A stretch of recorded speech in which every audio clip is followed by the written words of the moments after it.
thing that Surge said to me when I was younger. I must have been like 15, and it kind of stuck with me, which is just that like it just takes 10 years. Like it takes 10 years. Probably in years 1 through 3, you're gonna get good at the basics. You might have some good power moves unlocked. 3 to 7, you start to like develop a style and a way of executing. 10, it's all like kind of comes together. So you're kind of who you are. Welcome to CypherBeastT.V. We got a dope b-boy, also an entrepreneur. He's in Waseda Breakers, Rock Force crew. We got no other than Bboy Matt Actions. On this episode, we'll dive into his journey, how Mentor was a big part in his breaking and knowledge. Also, how breaking helped shape his endeavors into the business career. We are also on Apple and Spotify, so check that out. And if you're looking for some b-boy gear, check out the Spin Control and use this code for additional discount. I'm your host, Tony47, and enjoy this episode.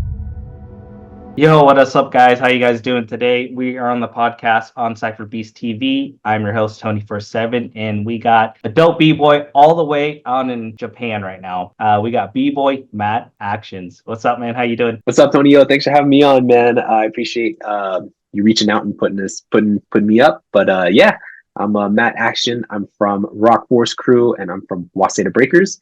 And yeah, I just been dancing for coming up on 18 years or so now. It's been a while. So yeah, just happy to be here, man. Awesome. That's sick. And I'm happy you taking the time to get on this. I know that you're out in Japan now, and there's definitely a different time zone. And so the power and the ability to have the internet to do this type of stuff on Zoom and whatever social platform is out there. And so before we start, a little bit about me. So I'm out here in Portland, Oregon. I've been dancing off and on for 17 years. I have won jams, I thrown jams, I judge jams out here in Portland, Oregon. But this context in this channel is to explore your knowledge, your mindsets, and lessons you learn through your visual lens. So I know that you've been dancing for like 2 decades. If you can give me maybe a brief description how you started in breaking to like maybe where you are now, maybe a little bit of context of what crews you're in. I know you said that you're in Rock Force crew, and the other one was what? Waseda Breakers. Yeah, it's a tongue twister, I know. Okay.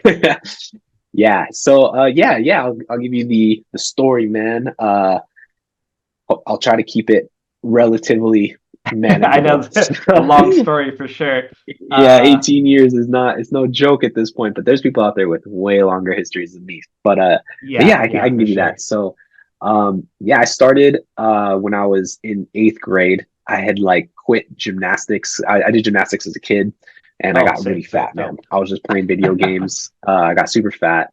And then I saw some kids who were trying to do what they thought was breaking on the grass. So I went up to them and was like, "What are you guys doing?" They're breaking, they said.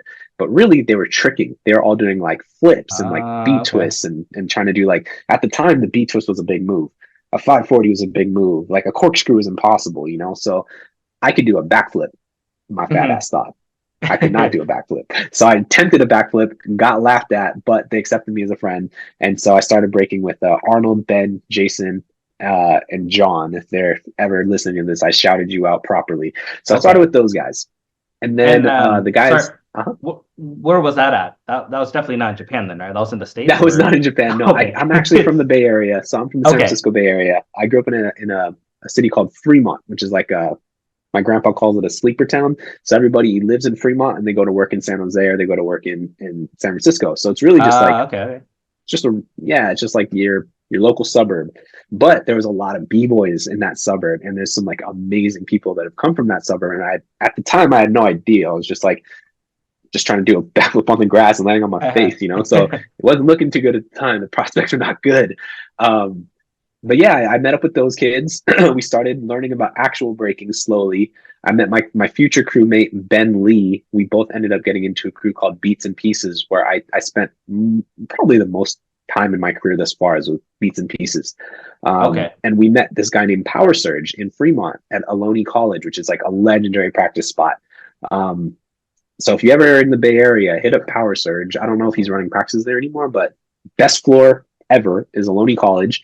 And everyone has been there from the Bay, like Iron Monkey, Motion, Lancer, all these people, they all just go to this spot, and I happen to live in that city, so I was just That's surrounded by awesome. these legends and stuff. Yeah, so basically, I went from working with these kids who are these eight, we called ourselves like, I think it was like Asian evolution or something, because I'm like half Japanese and they're all like Taiwanese and stuff like that. So I think it was all of them were Taiwanese.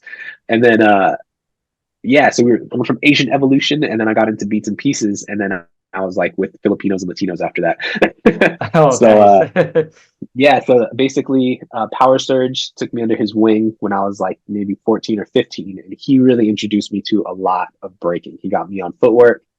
He put me on game with like who is Ken Swift, who is Storm, who is Remind. Oh, sick. Yeah. Dope, He dope. got me on all those videos, and then he also introduced me to a lot of those people too. So having a mentor at a young age was super important. And Surge has done amazing things with his career. He run an event called All the Way Live, which was, it's still active, but it was most active maybe like about 10 years ago. It was doing events in Taiwan. He's actually the first big international event that B-Boy Bojan ever threw, who's now the Mm. head of the Olympics. So that's actually Oh, Surge kind of wow. put him on game on how to do that type of international event. So Surge is a great guy to talk to. Um, if you ever have that opportunity, Tony, he's a great guy Surge. to hit Okay. up. Yeah, Power Surge. Power Surge. I'm gonna write that down. Yeah, so I met up with him and this other guy named Cool Raul from RJ. He was in a crew called Supreme Soul that was on America's Best Dance Crew. So he's Oh, also from okay. Beats and Pieces. And so those two were my mentors for like a good amount of time. They taught me and took me around. They took me to the Philippines. They took me to Canada. They took me Oh, to wow. my first freestyle session event. Like those guys were my introduction to the culture, like the real breaking culture outside of like, let's go to the dance and kill it in front of all these girls. That was Asian evolution, baby. That was Right. what we did. Yeah, yeah. Got the But clubs. Show no, off your then moves. Yeah. yeah, and then yeah, and then I got with Beats and Pieces, and then they really introduced me to the culture. And then after getting into Beats and Pieces, I went to college, and I'd always wanted to go to Japan, so I studied abroad. Which, Nice, if you're a nice. student and you have the opportunity to do that, I was fortunate enough to have it. You should definitely do that. Go study abroad. Do a year, especially if like you're 19, 18. Like that is the time to do it. Your mind will just boom. So Wow. I came out here, and then I met some guys like Hideki, who's now in my crew, Waseda Breakers, my friend Kaze, and my friend G from NON, Now or Never crew from Vancouver, actually. So he's Oh, actually okay, the okay. starter. Yeah, he started now or Never, actually. And now he lives out here in Tokyo. He runs a studio and stuff. But I met them during that study abroad time. And that was where I first met Waseda Breakers. Then I Nice. went Okay. home, finished college, and that's where I actually started making an impact in the scene. Like that last, like there's like a 3 year phase where I was in America and I was like getting flown out to like Red Bull ciphers and doing things like that. That was when I was probably the most active as like a b-boy, was representing Beats and Pieces. How old were you during that time? That time was from like 21 until maybe 23. Yeah. Okay.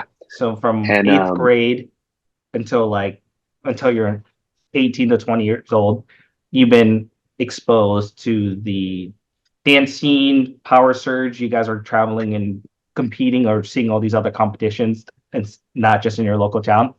And that pretty shaped your ability to get your name out there and took it more yeah, seriously. yeah, for sure. There was a thing that Serge said to me when I was younger. I must have been like 15, and it kind of stuck with me, which is just that like it just takes 10 years. Like it takes 10 years. Probably in years one Yeah. through three, you're gonna get good at the basics. You might have some good power moves on lock, and then like from 3 to 7, you start to like develop a style and a way of executing. And then at year 10, it's all like kind of comes together, and you just have like your way of doing things, and that's Mm, pretty much at year 10. That's, yeah. you're kind of who you are. If you've been serious about the craft. If you're kind of on and off about the craft, then it's going to take longer, obviously. But I was practicing like 4 to 5 times a week for like hours and hours at a time for that, like, well, it was like maybe 7 years where it was like that. Yeah, and then after coming Yeah. to Japan, especially because the Bay Area was very high level before I came out to Japan. So when I was like in my high school years, we had like Kid David, Morris, Rockstrite, Kareem, just Flex Slave Renegades, Rock Force, like Propel One, all these guys like Milestone. They were all these people from these legendary crews that I would see, and it was just like they're just like out of my league is how I felt. Mhm. And then I came to Japan when I was 20, and I saw like oh my God, I'm like at a battle and Taisuke's here. Oh my God, like Oh, why is this really? other guy here who's like only on my computer screen? You know, it didn't really make sense. And I was like, oh, if I want to be good, I have to get on their level. And then it was Mhm. like, okay, I'm gonna do it now. So I got really serious about it from like 21 to 23. And then I felt like I'd actually by 23, I felt pretty content. I was like, I've traveled, I've gone international, I've represented the USA, I've done a lot of stuff in the US. So I felt pretty accomplished. And I was like, okay, I can keep going down this path, or I can try to do something else. So I actually stepped away from dance and I came back to Tokyo to to pretty much study business and get better at Japanese. So I came out here, and that's when I got into Waseda Breakers. And I was still serious about breaking, but my main focus was really school at the time. And Uh-huh. I Definitely. didn't get as many opportunities at that point, like traveling and stuff like that, because I was in grad school. It's like there's not really much else time than to just study. So Yeah, that was when yeah. I got like, yeah, my bad. If I'm like just monologuing, feel free to jump in, man. Yeah, yeah. I want to take a step back. So you said when you represent the US, so you got flown out to these Red Bull ciphers out in I Yeah, one guess was in Seattle, okay. actually, so pretty close to you. So that was like the Red Bull Cypher that I'd gone to, and then they were asking me to do some other things as well, but I had already moved, like I'd already committed to grad school at that point, so I was like, I was Okay. gone, and I didn't even think to reach out to the Red Bull reps here. I just kind of like just went to school. So, but they Japan's got a huge Red Bull thing going on too. I should have, if I was serious about breaking, I probably would have done that stuff. But at that Yeah, time, yeah. I was just like school mode. Yeah, definitely, So yeah, definitely. I'd done that. Red Bull stuff was one of the highlights for sure. We'd won with my original crew, Beats and Pieces at the time. It was me, Joey Chaotic, and Jamrock. They're from originally Guerrilla Warfare. Oh, Joey Chaotic wow. is still active, but he's like a Twitch streamer now with like hundreds of thousands of followers. So he's like he's Oh, going around a okay. different path. He's actually arriving in Japan today, so I'm gonna have to go see that guy. But Nice, nice.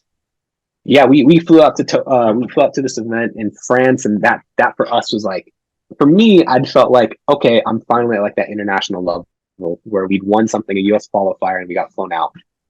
And then it was interesting how that trip affected all of us, because I felt like this is the starting ground. Like I have gotten to the world stage. I found out that I can't make it past top 8 with this squad that we're at right now. We Hmm. all have to upgrade. And Jamrock, who's from Guerrilla Warfare originally, he's also from Fremont. We all grew up together battling.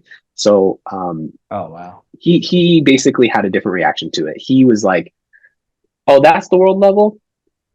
I'm good." So like he's probably the most talented out of all of us, to be honest. And he just was like, "Yeah, I don't want to go that far," because we battled Little Zoo, Pak Pak, and this guy named Oh, Astro. wow. That was who we battled. And they were nobodies at the time. We were Uh-huh. nobodies at the time, but they were really good. I actually think I held my own pretty well, but like they were really good. And we are just like we all had different reactions to how experiencing that world level is. So I think Yeah. it's really important as a breaker to travel early. The earlier you can travel, the earlier Mm, you're going to be like, oh, like I'm not, these people in my local scene, they're not actually my competition. Like they're like right. step one, you know? And like once you understand the depth of what you're doing, you become less nearsighted. So I would say if you can travel early and just like understand that like there are levels to this. And when you get further away from your home, the levels increase, especially in the USA right now. Oh, wow. um, yeah, That's sorry, awesome, man. No, that's amazing that you said that because some of the things I wish I got exposed more to it. I mean, I could have had a few people that, you know, I didn't really have like a great mentor when I was learning. I did a lot of in the community sessions and stuff around the town. And definitely from, going to the previous freestyle session, all the youth leagues that's happening. I'm like, oh wow, this is like um getting exposed to and seeing that in real life. You're like, oh well, this is can be really big or it already is big, but can be bigger, right? In a sense. And for you to mention that you go to expose and see and travel to see it live at other in the States or internationally, I think it definitely um callous your mind, to kind of build that mindset of seeing the world, what's out there too. And at the younger age where you expose to your mind even bigger than yeah, just like a limited area, narrow minded, like you said, right? So yeah, that's no, fire, dude. I two love it. things. Yeah, thanks, man. Yeah, no, I feel like everybody should experience it. And I would just say, like, really, if there's two things that I would highly, highly suggest is one, find a mentor. They don't have to be Yeah, world level, but you got to find a mentor. Like, you got to find somebody who knows more than you do and yeah. just learn. Just be a sponge. That is number one. And number two, travel. Because if I didn't have Power Surge originally, I would not have learned and I would not have met and I would not have traveled to all the places that I got to go to. So, Mm, finding a mentor is huge. I do want to make sure that I touch on some other mentors as well, who've been really impactful, but they're a little bit mixed into the story. But yeah, man, I think it's great that you're starting to travel and that you're reaching out to people. That's dope, man.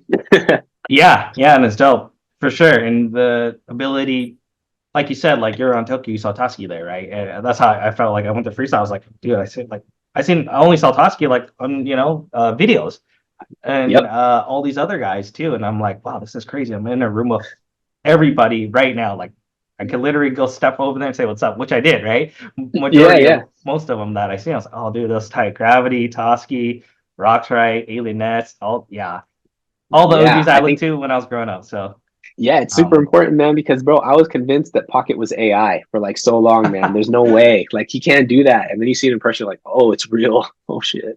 Like yeah, yeah, so it's definitely good to get that experience in and just see like the human body can do that. What can my body do, And then you kind of find your own way and you need to build your style around that.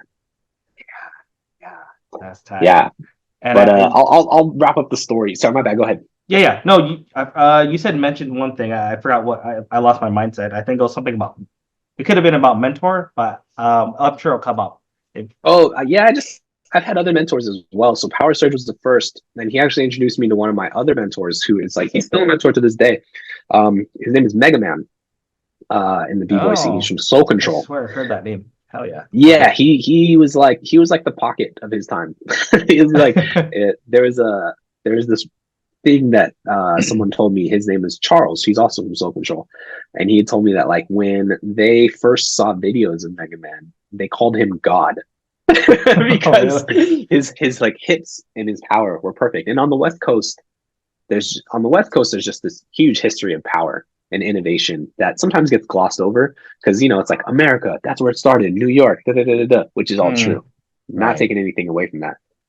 But the West Coast was like power innovators, and also style innovators. You look at like style elements, you look at Remind and them too. But if you look at like Soul Control, Rock Force, Renegades too, like there were some legendary people in each of those crews that just like really changed the game and inspired places like Korea, which gets a lot of the credit for being like a crazy power move spot, which it was. Hmm.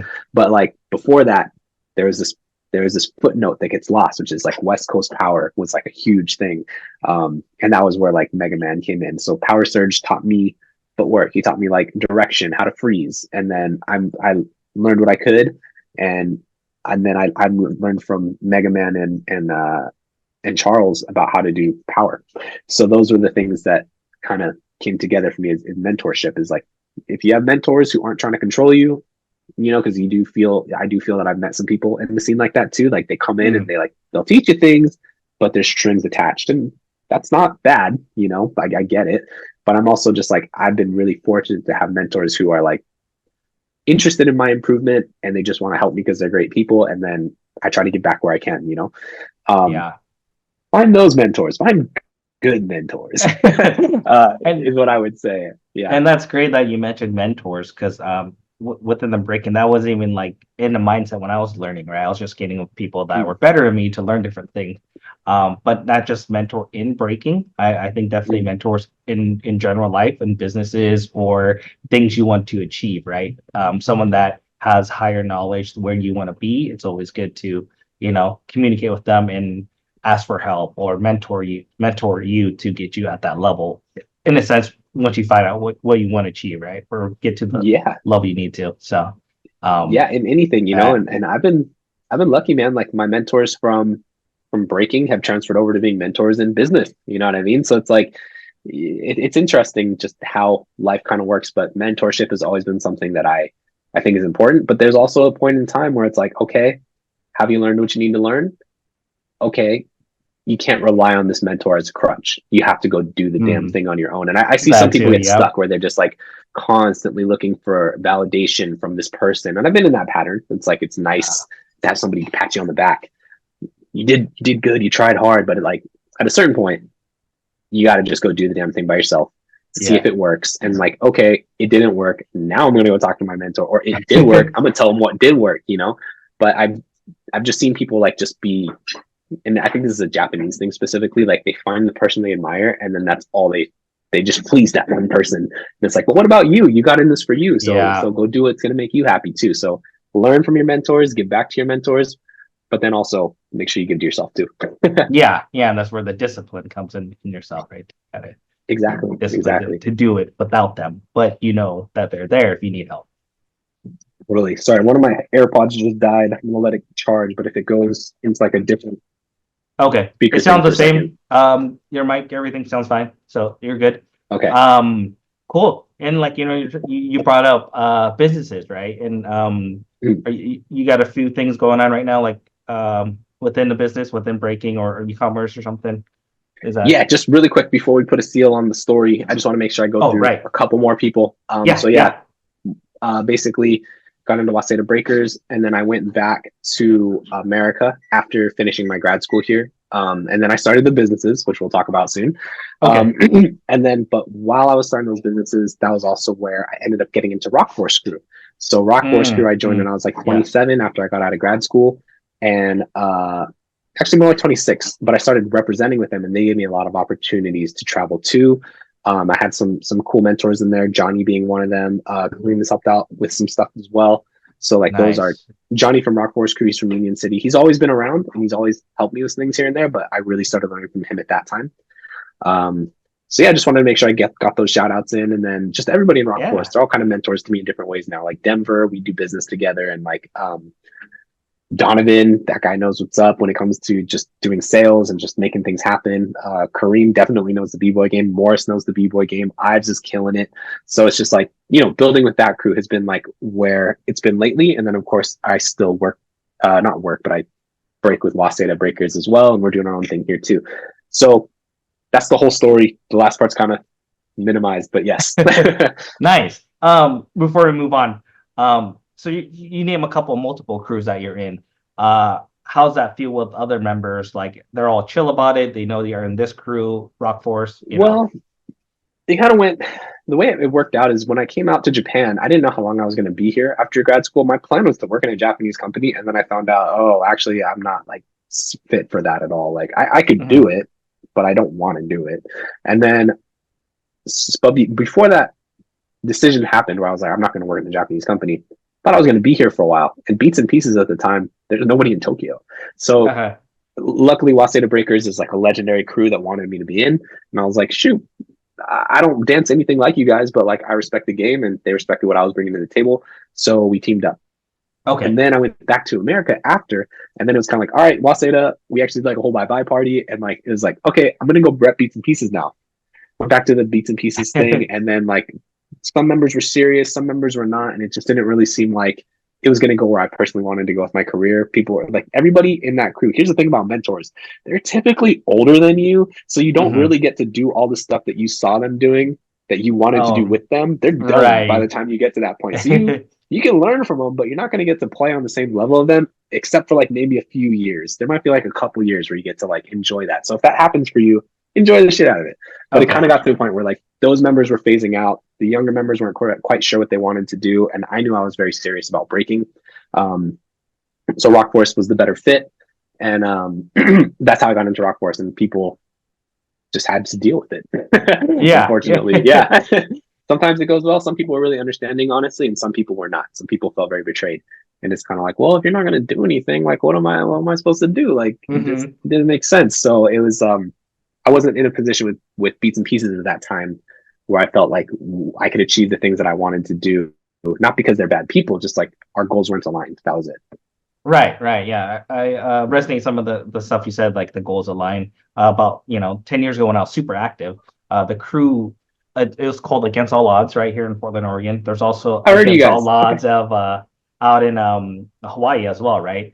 Nice. But that's a different crew. It's funny because they had their name. There was like a time where almost like merged, but that was like a long time ago. Anyways, got down with them.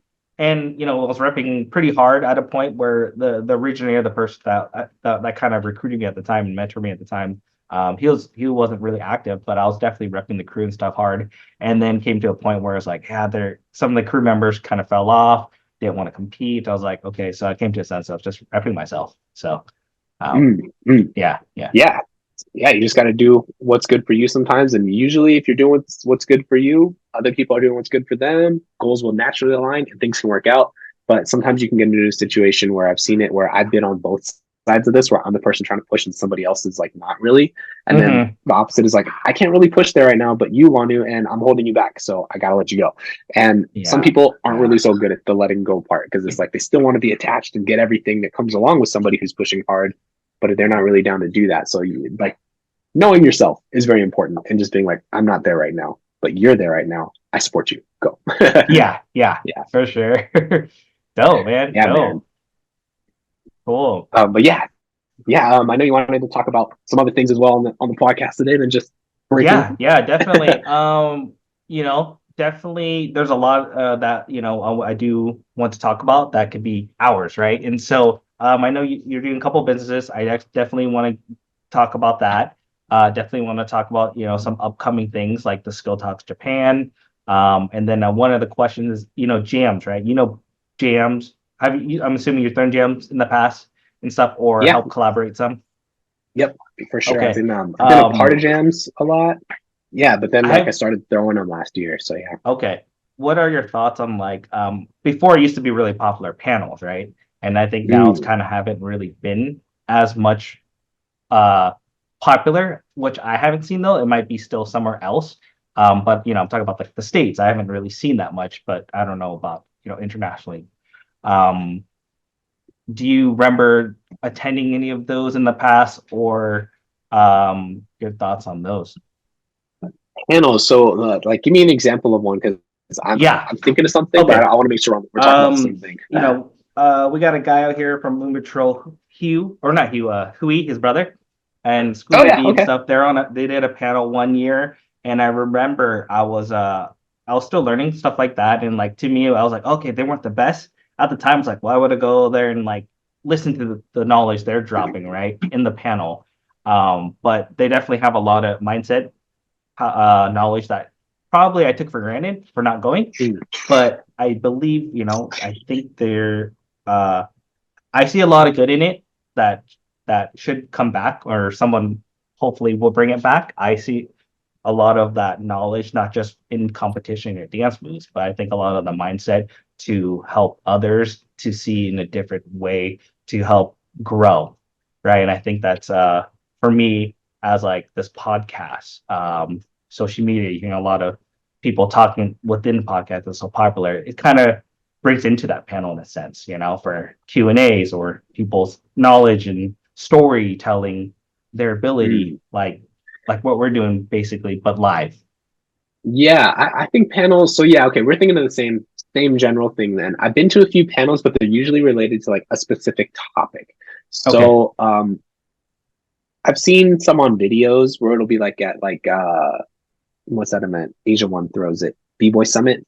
They'll have like a Oh, panel okay. and like it's kind of more. I feel like those are more about hip hop in general. Where's hip hop going? Where's breaking been into it? And like those are great Mm, because you get to hear people's different opinions on things. Um, and just see the culture through a different lens, that person's specific lens. And then I've been to panels like they still happen. Like I went to one like 2 years ago, and it was in Taiwan. okay. Bojin threw it, and it actually had Power Surge on it. Katsu won, DJT from Japan, um, a couple guys from Russia, and it was about the Olympics specifically and how does the Olympics Mm, culture, how do those things come together? I think they're important. The thing is, this is a youth culture, man, and like at the end of the day, the youth culture isn't like that interested in that kind of stuff. Like I right. think we're older now. I'm like 33. You're probably like very close to me in age. So like Hmm. we care about these things now because we've had 18, 20 years in the scene and like we realize what it gave to us and we do care about its future. But when you're like 13, 15, man, like you're not there to listen to some 30-year-old talk about whatever, like Right. you just want to go kill it. You want to get your O's and you want to just be on social media, and that's what kids want these days. So it's Yeah. like I love the idea of panels now. as an adult. But Yeah. as a kid, I didn't really care that much. I had my mentors, and I just don't have that expectation of the youth. When you do find those youth, those are the kids you mentor. You know what I mean? And like Right. I was that for Power Surge. I was that for Mega Man. But like most of the kids just don't care. It's like Okay. the reality of it. Right, So it's right. like we could try to bring back panels, but how do you bring back the panel in a way that is relevant to kids? How do you bring it? Yes. How do you like? Because you kind of got to spoon feed people, right? So how Right. can we do these things and bring back this info in a way that's palatable? That's, I think, the most important thing if you're going to bring it back. I wouldn't want to just go up there, sit and talk for 30 minutes in the middle of a jam when everyone's there to kill it. It's not the right time. It's not the right place. Like, Right, unless right. it's integrated well. So I love the idea of them. I Okay. think there's a lot to be learned, but I'm also just like, who are you talking to?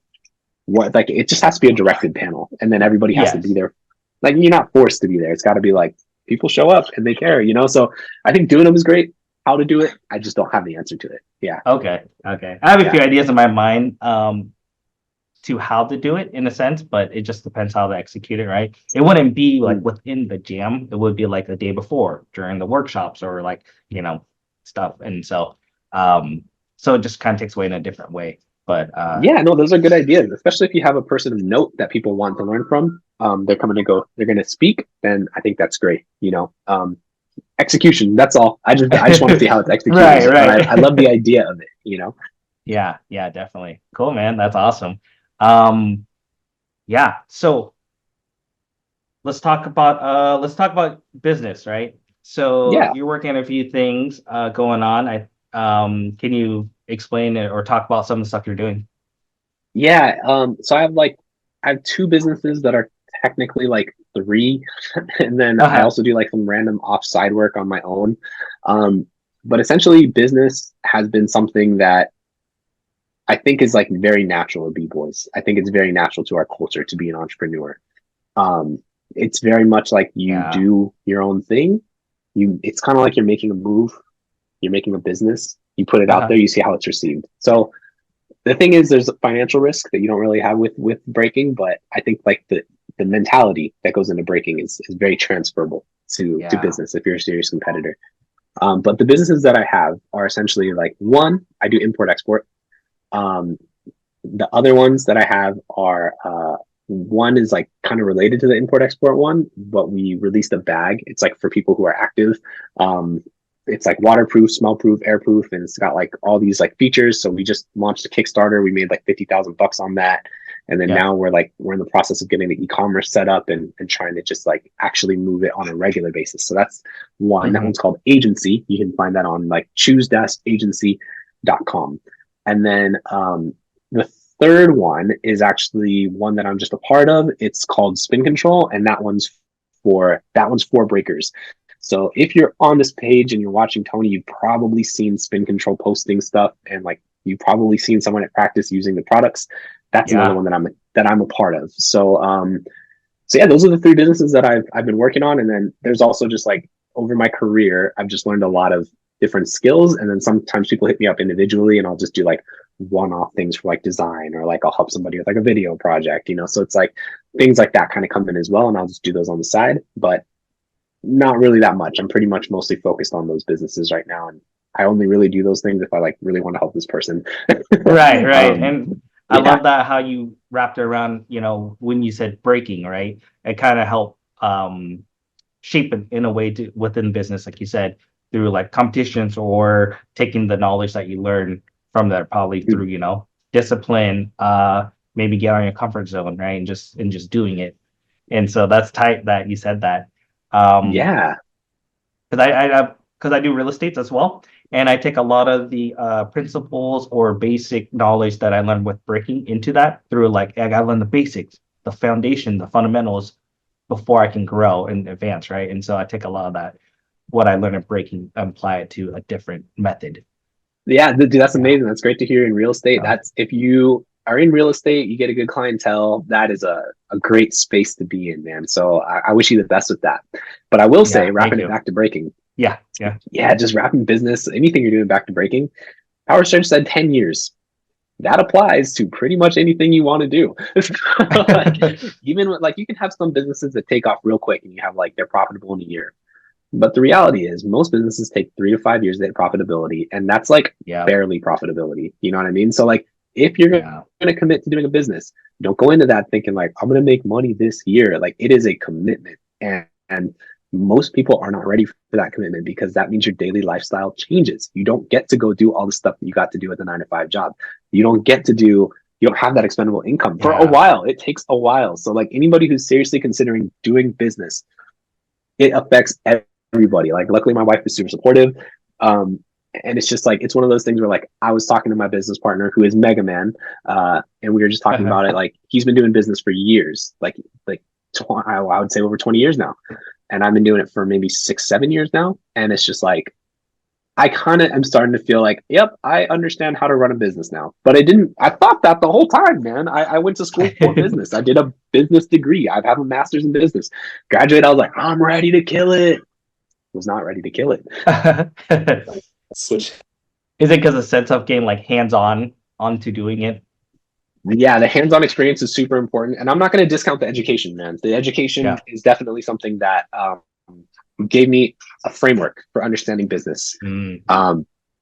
But I do think it's really important to do business itself and then just know like you're like my first business, it didn't fail, but it didn't succeed. You know what I mean? Like it was one of those things where like we made money, but we hated our life. So is that really a success? No, it's not, because you hate your life.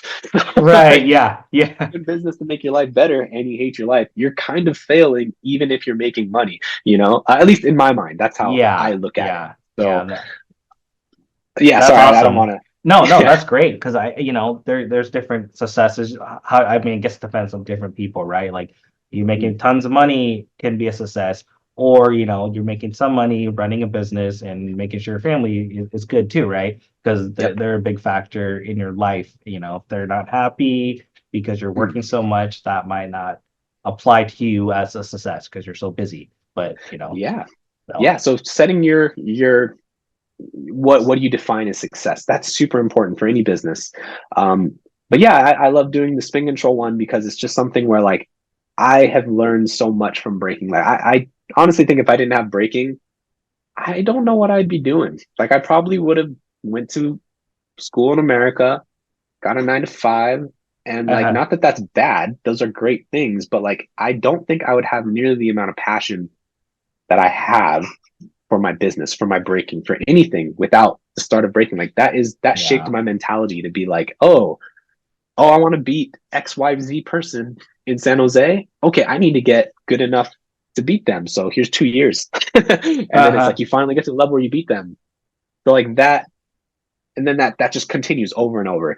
Business is the same thing, but it's like now you're losing money. Like it feels a little worse, you know? Or you start gaining money, and then you're like, oh, this feels real good. Can I rinse and repeat this? You know, and you start creating structures that do that. And I feel like the great thing about that business, that the spin control business, is that essentially like it's something where I get to give back to a culture that shaped me. I get to give them innovational products that like I grew up on certain products. Like Charles and Mega Man would make these beanies, which we still sell, the original beanies. And then we also have developed new ones now where it's like there's a full head thing going on. Like there's like, it's like a noun. You have it. You have it. Hold on. I do. Right here. Hold on. There you go. So that's the original product. Almost came out. Yeah, I got the spin control product. Yeah, that's like the original one. I think it does have a strap or something that ties on top somewhere, but yeah, so that's the original product. And that if I didn't have that product, which Charles was making for me back in the day, and that Mega Man and him kind of co-designed, but mostly, yeah, Charles would make them. And then if I didn't have that, I wouldn't have learned headspins. And at the time, it basically was one of those things where like you didn't know if you're going to be able to get another headspin beanie from somebody. It was like, how are you going to learn these skills if you don't have ready access to it? And so like this business is a way for me to like, one, innovate and make like new products. So we have a cap now that's got full mesh all the way around. It's got a really good strap. It bends on the bill, so you're not wearing a beanie, and you can do halos. You can do everything that you can't do in a beanie. So it's an improvement, you know. So we get to innovate, and we get to give back to this culture that has really just given so much to all of us who are involved in it. So that's the fun part about that company for me. And so talking about those measures of success earlier, like, yeah, okay, it's making money, cool. So money's there, and then it's like, okay, but I get to be at events. I get to like work with all these people who I think are amazing and I want to show their skills. So it's like I get to give back to this community that I love in a lot of different ways. And for me, that's like a huge part of the success for me is like I've found a way with this team and with Spin Control to do something more than just like make money, you know, because I've done other Right. businesses where it's like really just about making money. And don't get me wrong, I love money too. But like Mhm. yeah, being able to do those things at the same time has been like a huge game changer for me and really, really changed the way that I look at what success is in a business. Yeah. Yeah, that's awesome. And it makes you more passionate and fuel to keep doing it for, long term, right? And Mm. definitely dipping in the communities. I seen, you guys have booths over at jams, at freestyle session, skills talks. There's somebody there, um, got a booth for the merchandise and stuff like that. So that's real cool.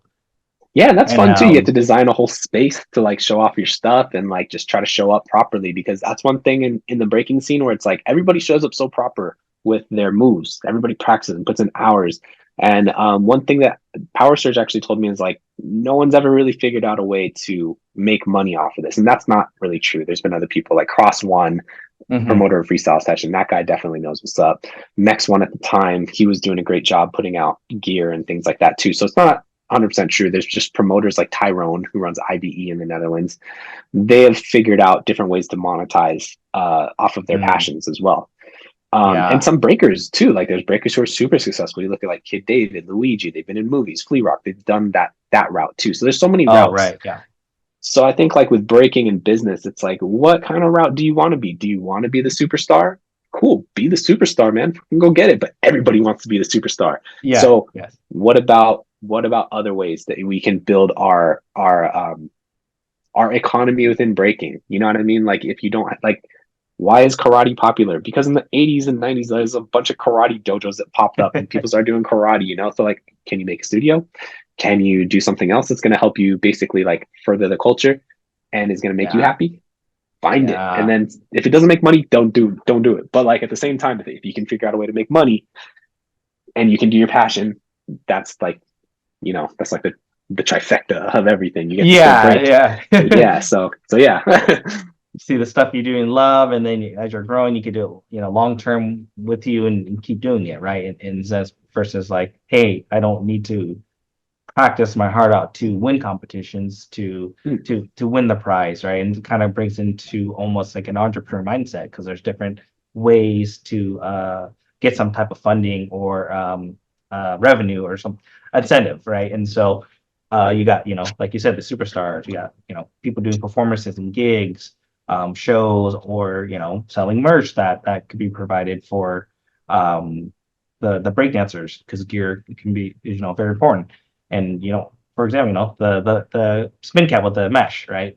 Yep. And when I was growing up, I was like, whoa, people were making these. Like over out in Seattle, we had Tim Chips. He was actually making them, Yo, right? Tim Chips. Yeah. Yeah. So he had the Okay. beanie for Yeah. the mesh, right? I'm like, holy crap, there's Okay.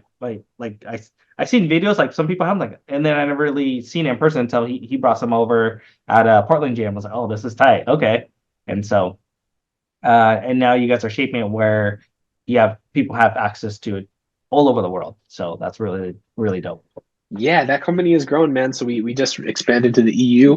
So if you're in the EU and you want to buy, you can buy it. It'll ship out there. You'll get it in a couple of days. We have operations in America. We have vendors out here in Japan. So like Dancers Collection, run by DJ Mar, who's like he's a legendary DJ out here. Canada, you can buy it in Canada too. So yeah, it's crazy because you start Yeah. to build this other platform and then you can give back in all these different ways. So there's the product, there's the booths, of course, and whatever. But we're starting to throw events now too. So actually, I'm Yeah. working with Denver from Rock Forest, and I'm actually working with DJ Flag. We're going to be throwing events out here in Tokyo, and then we're Oh, going to be sick, throwing. sick. Yeah, so Spin Control is involved in those things as well, and then there's like events happening in the States. We're going to do a Spin Control event here in Tokyo. We did our first one last year. Check it out on our YouTube. Tsuki Yeah. wins it and he battled Issei in the Ah. finals. So it's like crazy. No way. Okay. Yeah, Tsuki, Issei. So it's going to be crazy this year again, too. We're going to have like, we're going to see what happens. I don't want to spoil anything, but like, yeah, we're Right, working on right. some really cool stuff. Okay. And hopefully it'll be a jam near you. That's where we want to get it to. Yeah. Oh, Yeah. dope. Heck yeah. Love it, man. That's sick.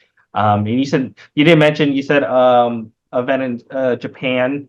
I believe there's a skill talks coming up. Where are you helping collaborating with that? Yeah, so that's Denver's jam. Denver's also Okay. from Rock Force Crew, so he runs Skills Talk, and then Spin Control is basically just helping him to promote it. So because I'm Okay. the guy in Spin Control who like can help him with that, and I'm close, like I'm You're helping him with local in that. that seat right there. Yeah, yeah. So I'm helping him with it, and then his event's gonna be crazy. And since it's happening in like it's about a month from now, and this should come Okay. out after the event, but the lineup is crazy. So we have like a Seven to Smoke with Issei, Hero 10, Nels 1 What? from Oh, Florida, possibly Balzi. We're gonna see if he can get out here. okay. This guy named Satoru from the Floyers. He's one of my favorites in Tokyo. He's just starting to travel international, but he's really dope. Sick flow. Wow. And then Ryoga, also from the Floyers. He's like this crazy powerhead kid who just the world needs to see him. And then Azuma from Waseda Breakers, who's got like unconventional weird power, but like there's some superstars and there's some people who are superstar level, but you just haven't seen them yet. But Okay. Japan knows about them, so it's going to be a crazy turnout. But then like the world needs to see this, and it'll be on our Spin Control YouTube and everything too. So you can Nice. check it there. But yeah, so we're just trying to give back to the community in other ways too. And one of those is like, can we throw crazy events and also give them products, get it on social media, and just expand what breaking has to offer to the world, That's awesome. Heck yeah, man. Love Yeah, it. thanks, man. Love it. Thanks for copping, dude. Like that means a lot. Oh yeah. It's funny. When I got started getting back in the scene, I think like almost a year ago, or like really like got into the scene through social media and stuff like that. I have my Instagram I mainly active on, and then I just like started following all the b-boys and breakers and stuff that I haven't talked to and or seen, right, and just start following everybody. Your guys' advertisement actually popped up on my feeds. I was Ah, like the spin yeah. cap. I was like, wait, what is this? I think I saw like ICI was doing some air flares with some product or something, and Yeah, or yeah. the spin cap or something. I saw something on that, and I was like, okay, what is this? Let me check it out. And fortunately, fundings and stuff, ability to afford it. I mean, before I was kind of like, hold back a little bit. I was, as a breaker, but now I got, I work and got some money. It's like, oh, dude, I'm gonna Hey, cop this. I was like, yeah. I wanted to see the well, it's really dope because I haven't seen the mesh cap Mm, um before. I only seen the beanie of the mesh, and I like wearing beanies when I'm going out wearing streetwear. But for when I break, I like beanies for a little bit, but for some reason I never like loved it, right? And mm. so with the cap, I was like, oh shit, let me try this, and it came through, and it got a little bit took me a little bit to get used to practice in and stuff like that. And I love it. I was like, oh, this is tight. Yeah, I could do like a swipe to a head spin without like really hurting my head and stuff like that. Yeah, yeah. That part's Um, super nice. yeah. That's dope, I man. have I'm the glad you cap here liking it. actually. Yeah, the whole mesh around. You Oh, can do like halos yeah. on the side, right? I know you guys have the other ones like the 5 panels or without the mesh, right? Just the top. Yeah, But just the top. That's like more big. That was like our V1, and I feel like the one that you just okay. showed. Thank you for the free plug, by the way. That was like the V2, and I think that one is the one where it's like, okay, I think we got it like right this time. It's one of those ones where it does take a little bit to get used to because it's deep. It's deeper than a normal hat, and it just doesn't feel the same as you'd expect. But when you put it on and then you get it in there, it's not coming off if you got the right size. Yeah. And Oh then yeah. you can do it like you can just spin everywhere, and there's padding all the way around. So it's one of those ones where I'm pretty proud of it as like a company that we put that out because it's like this is definitely something that hasn't been done quite yet, and yeah, people like it, so Yeah. it's really cool to see it just going. But yeah, man, I know you're doing other businesses too, and this podcast is one of them. So like I'm really excited to see where this goes. You know what I mean? Yeah, thank you, thank you. And there's a lot of visionary. Uh, I want to grow this into a sense, but there's a lot of different visions out there, offset from the podcast. That's Mm, just one avenue. Definitely a lot of stuff I want to explore the ideas of what I have in my mindset, but I gotta execute. It's just me doing this project. So right now it's just taking the time to get those the daily goals to get this out, right? Gotta podcast, gotta link up, communicate with others, and get content as this, and then video edit. So I'm doing all the works right now. Eventually, hopefully, I can offset it, but for now, I'm definitely putting all the hats on to get it established. Yeah, So that's how it starts, man. I've been there a lot. So hey, yeah, respect, man. Respect for doing it. I hope if there's any way I can support it, just let me know. yeah, no, definitely cool, and definitely we'll keep in touch and drop ideas or whatever we can do to help. And so For sure. yeah, man, that's freaking awesome. So other than well, I guess you got a few things going on, right, in the horizons. I know you're talking about the jam. You guys are helping out the upcoming jam in Japan.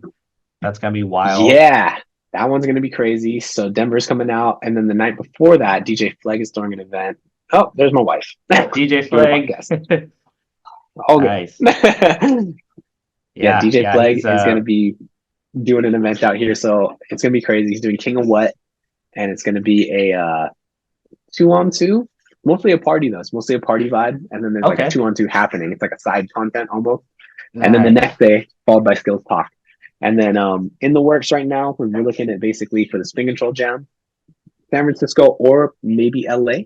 We're gonna do the spin control jam, and it's gonna be like a qualifier. Whoever wins, it's gonna be a 3-on-3, gets flown out to Tokyo. And then we're also looking at doing a Korean qualifier. Whoever wins there gets flown Yeah. out to Tokyo. And then there's going to be a final battle in July of this year, where it's going to be like we'll have ideally last year's winners, which were Suki, Kent, and Shoya from Okay. Heroes Crew. They beat Issei, Yuki, and Rio Spin. It was a crazy battle last year, so Wow. check it out on our YouTube. And then yeah, so we'll do it again here, and then whoever wins Skills Talk here in Tokyo, they're going to be a seeded member as well. So Mm, there should be 4 invited teams and then 12 getting picked up, and the event's going to be crazy. So yeah, hopefully people come wow. out. If you can come out, That man. is wild. Yeah, it's going to be Um, wild. like I said, I've been really close-minded and narrow-minded in my scene, right, in Portland, Oregon. And as I started to expand within this past year, or let's say 6 months, I'm learning a lot by talking to you and others that are in the game that are really doing things. Not just in the States, but you're talking about internationally, right? This is like wow, like Yeah, it's crazy. You're talking about Japan, Korea, and the United States. Yeah, right? It's a big world and a small world in a sense, right? And so yeah, for sure. It is that. It's uh, exactly that. it's crazy because just the people that I want people to hear this that's listening to the podcast as well to kind of, take value and knowledge of this and apply it within your skills, within your knowledge to expand your mindset. So, Yeah, well, I mean, like those things, like they happen just like we're talking about being 20 years in the game, right? So it's kind of like, okay, I grew up in the Bay and I have all these connections in Tokyo, and I'd love to work with our friends in Korea because I have people out there that I met through Breaking. So it's just like, okay, why don't we all work together, create value, create something dope, and then we can repeat it. It's repeatable if you do it right. Or wow. we might just go red, and then it's like, don't do that again. So Right, like, right. but you have to be ready for those risks. You know what I mean? So thank you to my Ah, wife for letting me take risks. that's Find a awesome. good wife. Yes. Other Yeah. mentors are good, but wives are also important. Oh, right. Yep. Exactly. Got it. Yeah. They definitely your biggest supporter, your cheerleader, your everything, For So, sure, for sure. But yeah, man, is there anything else you wanted to kind of talk about on the podcast today? Because yeah. I feel like I talked. Yeah, yeah. Go ahead. What was No, it? that was great. I think you dropped a lot of knowledge out there. Kind of broke it down from when you started as a kid or eighth grade all the way to your brief from your breaking journey.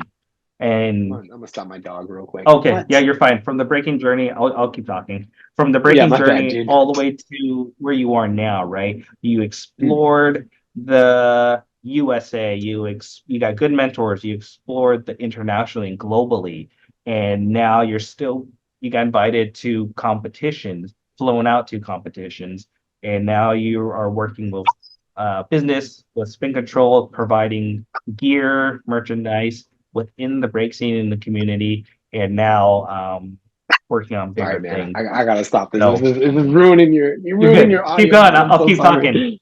All right, for sure. And so the ability to do that is really beautiful, and to keep growing longevity within the scene you love to do and the passion, and you guys are doing it you're doing it to long term, long term Yeah, game. no, for So sure. It is a long-term game, and definitely like everybody in this scene is interesting. That's the one thing I love about breaking. It's pretty hard to meet somebody in breaking who's like not interesting, and it's like such a colorful scene, and yeah, everybody's got their own story. And I think like for my story specifically, it's very me. Like if you look at what I'm doing, it kind of all logically makes sense. Like why would that happen this way? Why is there a Skills Talk Japan? You kind of connect the dots. So like I said, if you start off with like finding a good mentor, you start traveling, you start to put you start to make dots.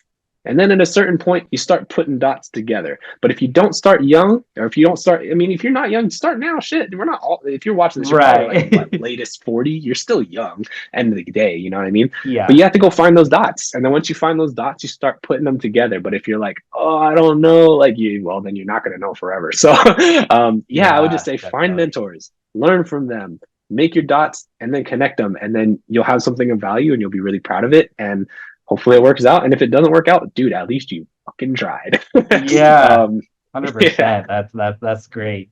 That's yeah, great. I'm 36. I just turned 36 this year, or I mean, mm, back in November, and I didn't explore all this exposure I got recently. From freestyle session to I just went up to nice. everybody, their legends and OGs. I literally went up to them, hey, what's up? I'm Tony Tang from Portland, Oregon. Da. Just talk to them for like a quick second, can I get a picture, or kind of Yep, build connections through that way. I know it's kind of scary because you see them at videos and stuff, but at the end of the day, they're all people, and give them props that's it. or something nice to say, or stuff like that. So definitely, I was scared to go up to people like that. I went up to Tashi. I was like, I've never seen this guy before, ever. You're from Japan. I don't know if you can understand what I'm talking about, but I went up to him and then he was super cool and chill about it. I was like, oh, okay, that was a relief, right? And so definitely get out of your comfort zone, and who knows, things or great things can happen. And so Yeah, I mean that's amazing that you did that because I feel like so many people hold themselves back from doing that because they're nervous. It's kind of like you're at a dance, you want to go ask out a girl. It's the same thing. You know what I mean? It's like there's a bunch of mental constructs in your mind that are probably holding you back from doing whatever you want to do. So just yeah, override them real quick. And like, okay, worst case situation is you're gonna go up to X person and they're a dick, and that happens a lot. And you know what? Like that's okay because they're gonna be a dick to everybody else. They're not going to yeah, be around for that long. They might be around, but they're not going to do like they might have had a great moment or a great thing that happened for them in this point in time. But that attitude is going to stop them from being successful later on down the road. So if you see those people and if Mhm. you've put them on a pedestal and they treat you that way, they actually did you a favor because now you don't want to work with that person. Like Right, I yeah, I would almost honestly say one person right now who's kind of mentoring me is I don't know if he'd consider it that way, but like Cross One, man, that guy is like yeah, an open book. I ask him anything and he's just like down to help. You know what I mean? I don't know if he'd be like that for everyone. I've known him for a long time, so I'm not trying to say yeah, go ask Cross One things, but I am saying like I've known him for a long time and he's always been supportive. So like if you find people like that, like why is yeah, Cross One successful? Probably the way that he deals with people. And like if you deal with those people who are kind of jerks, you do have to deal with them. That does happen. But like, yeah, yeah, you got to just go out there, put yourself out there, try to talk to people, try to make connections. It doesn't have to be to like establish like an end goal. It could just be because you admire a person. And then like over time, maybe it turns out that you work together, but it has to come from a sincere place first. It's like, what are your intentions? And are you being clear about yeah, them if you have intentions? Or are you kind of being like, oh, I'm just going to meet this person, get cool with them, and then ask later? If you have an intention, like just be straight up, just like, hey, like, I think you're dope. I'd like to do this with you. Or I think you're amazing. I'd like to learn from you. The worst they're going to say is like, well, I don't really have time to teach. I'm so sorry. Or, right. man, fuck off. Like, you'll meet B-boys like that. So I'm not going to sugarcoat it, man. B-boys can be the worst. um, um, but I mean, if you can take a rejection from a b-boy, like you can take a rejection from a business easy because it's way nicer. Right. so, Yep. Yep. um, but yeah, Definitely. man, I'm like, Definitely. I applaud you, bro, for like getting this going, and like I'm super supportive of it, and it's dope to hear that you went to one freestyle session. Look at all the things that have happened. You know what I mean? Imagine if you go to like Right. Yeah. IBE, what's gonna happen there? Oh Like man, I can't imagine. Yeah. Yeah. Yeah. yeah. So it's just like, yeah, you just got to put yourself out there, and like I just respect you for doing it, man. Thank you. Thank you. Yeah. Those are kind words, and I love it. Definitely brings in my spirits up because I definitely have a lot of self-doubt when I started this, right? I'm like, no one knows me. No one like, who's this cat? Like, do I feel Mm, like imposter syndrome doing this? I don't know, but in what I really felt was just me, what I want to do. I'm like, I just believed in myself. Like, you know what, whatever. If they don't want to do it, it's cool. I'm gonna ask somebody else that are, would be down. I'll be, just find the right people to connect with. Maybe they're not ready at the time. Maybe they'll get down later on. But for me, it's just a lot of validation with the believing in myself to do it. And so all that self discourage kind of brush that aside and just do it, man. Like, if you Yeah, no, believe in that's it, so do it. dope. Hey, you're not alone, man. Like imposter syndrome, I've definitely had that feeling. It happens all the time, and like that's just part of doing something where like you don't know if it's going to be successful. But at least you're trying for one, and it probably you're going to Yeah. gain something out of it. And I guess like what I'm saying is like if you have an imposter syndrome, just use that. Like I'm not saying this to you. I'm just saying this to anybody watching Okay. because I've been there. Right, right. It's like I've been there, man, and it's like that imposter syndrome is actually why things turned out well. Is because I wanted to be so good at it that I wasn't an imposter. So it kind of forced me to like up my uh professional level or whatever level it was that I was trying to like achieve.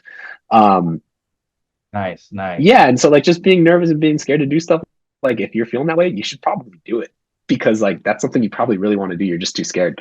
So like Right. yeah, just go do it, Like I'm always that guy just like telling people to do things and maybe I shouldn't be that guy all the time, but I'm always trying to tell people to do Yeah, things. yeah. Worst case scenario, it fails or there's a no, and at least you tried, right? Like you Yeah, said. yeah.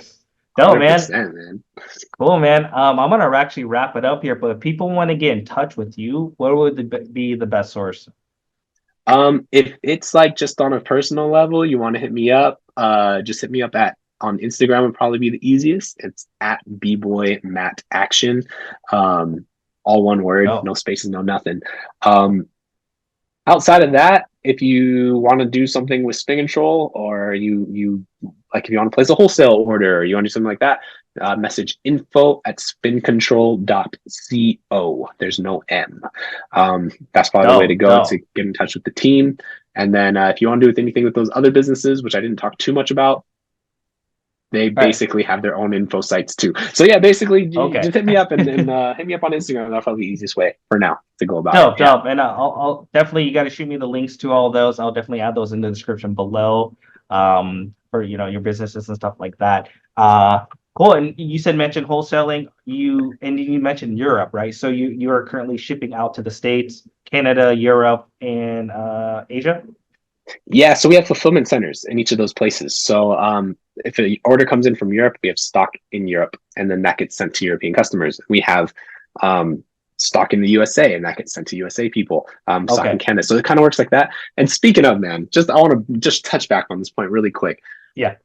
If you want to talk about imposter syndrome and just feeling like, is this possible, and having feelings of self doubt, imagine holding a fucking headspin beanie and being like, yeah, I'm gonna try to build a business around this. Like it's kind of stupid sounding to be honest, Oh, you know what I mean? And so like I'd kind of tell people around me like what I'm working on and they'd just be like, that that's doesn't even funny. Yeah. make sense. And it's like if you just hear it and it's not what it is now, it doesn't make sense.